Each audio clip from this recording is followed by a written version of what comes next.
fresh controversy has erupted in Taita, Taveta County, pitting the members of Kishushe Ranching Cooperative Society against Devki Group Limited over a proposed iron ore mining project that has exposed a wider, deeply entrenched pattern of political exploitation of poor and marginalized communities in Kenya.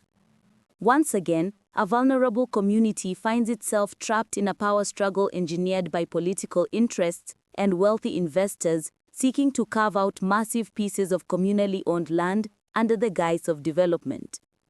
Kishushe Ranch, a community-owned property with significant iron ore deposits, has become the latest target in what appears to be an orchestrated attempt by powerful business and political networks to seize community land through irregular processes.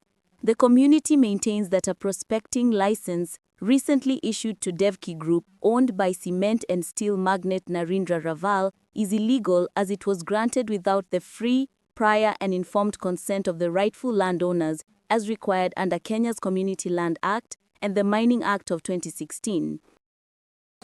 So tunamobilize AGM ama SGM, tunampeleka kwa members, anaenda anajieleza na akishakubaliwa na members, sasa anapewa consent ya prospecting ama ya mining. Lakini kwa hivi sasa vile kunavyoelekea, kuna mambo yanajitokeza ya ajabu sana. Tuko na mainvestor wawili ambao walikuja kwa Kishushe Ranch. Mmoja anaitwa Bwana Archers Post na wa pili ni Universal. Hawa mabwana walifuata sheria zote za chama chetu ama za cooperative na wakaja kwa members kwa SGM na wakakubaliwa na members.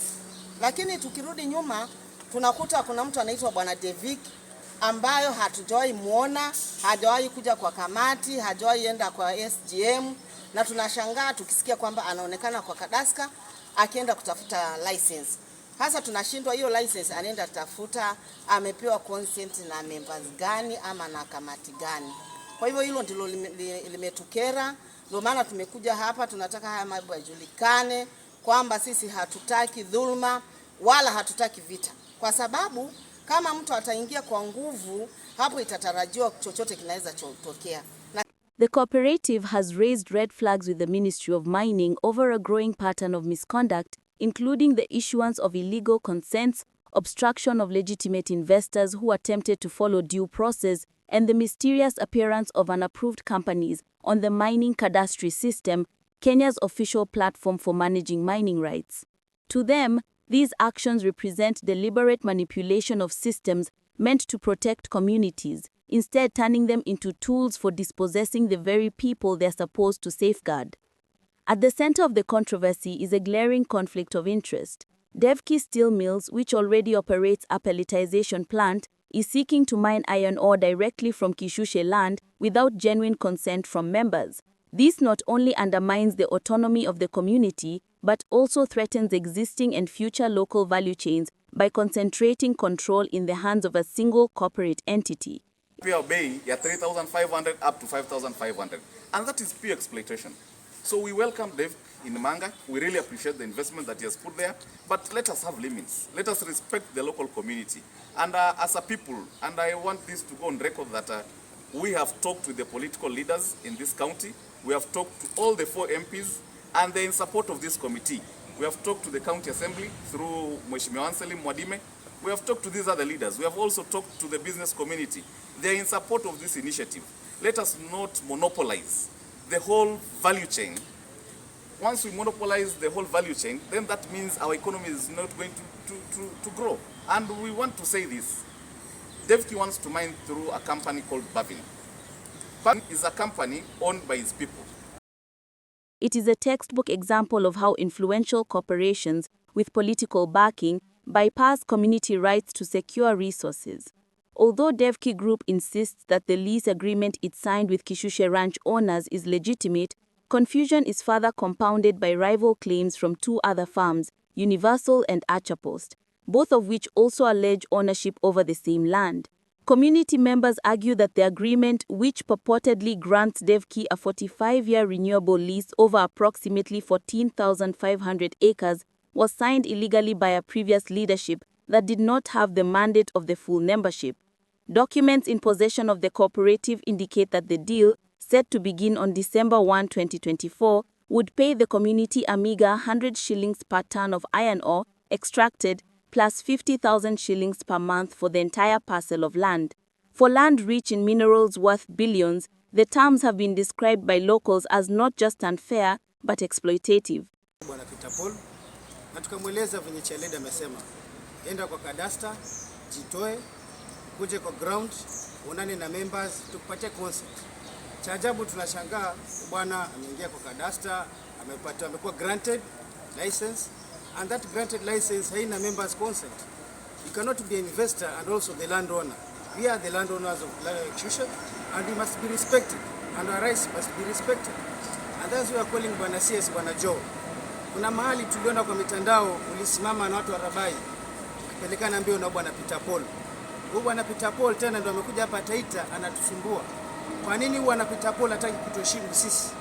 Why is he a person that wants to gonganisha mwananchi na investor guru? You know guru. To many, it reflects the long-standing pattern in which desperate and marginalized communities are persuaded, coerced or manipulated into surrendering their ancestral and communal lands for a fraction of their real value.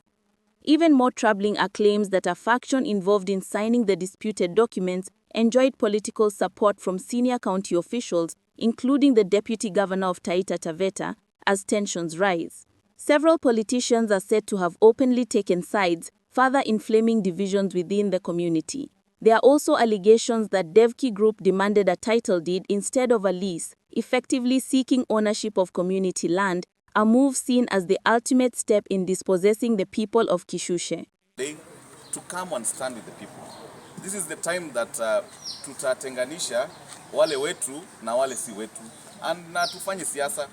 Mbunge ako na majukumu yake. But as we know right now, the National Parliament is going on recess. But hawajazuiwa kuita special sitting ili kudiscuss hii mata ya Kishushe. Na jana tukiongea na mbunge wa Undanyi, Mheshimiwa Mwashako, he is very categorical that immediately after this press statement, he'll equally issue his press statement. And most probably him and others, and other MPs, mbunge wa Taveta, mbunge wa Mwatate mwenye tuliongea naye, mbunge wa Voi, they'll pick it up from the National Parliament. This is where now their patriotism for this county is going to be tested. So let them take up the challenge and stand with the people. Na nataka kusema kwamba the issue of now huyu bwana director alipokuja Kishushe na kusema kwamba these are people who are of double speak. Leo wanasema hivi, kesho wanasema hivi. Yesterday we had a very serious challenge ya barua zetu kama ranch kuwa received na Remo pale Undanyi. So this is a system of cartels in government who are trying to frustrate the efforts of the people of Taita Taveta kujitoa katika hali ya umaskini. And I was telling people, mtu wa Taita, and specifically from Kishushe, will send you a message anakuomba 30 bob. Yet there is massive wealth in that land. So that is a true reflection that these minerals have to be exploited. But as they are being exploited, or as they are being mined, then the people must benefit. So sisi tunasema kwamba it is a time that we as a people of Taita Taveta, our respect must be earned. We must be respected with our minerals so that our people can benefit from these minerals. In response, the community has presented firm demands to the Ministry of Mining, including the nullification of all illegal consents, the removal of illegitimate companies from the cadastry system, a complete halt to the issuance of prospecting or mining licenses without genuine community consent, and the establishment of a transparent, community-led expression of interest process for any future investors. At its core, the Kishushe case is no longer just a local dispute. It is a national symbol of how political influence, legal loopholes, and corporate power continue to prey on Kenya's poorest and most marginalized communities, using their land as a commodity for speculation and profit, while leaving them with environmental damage, social division, and broken promises of development.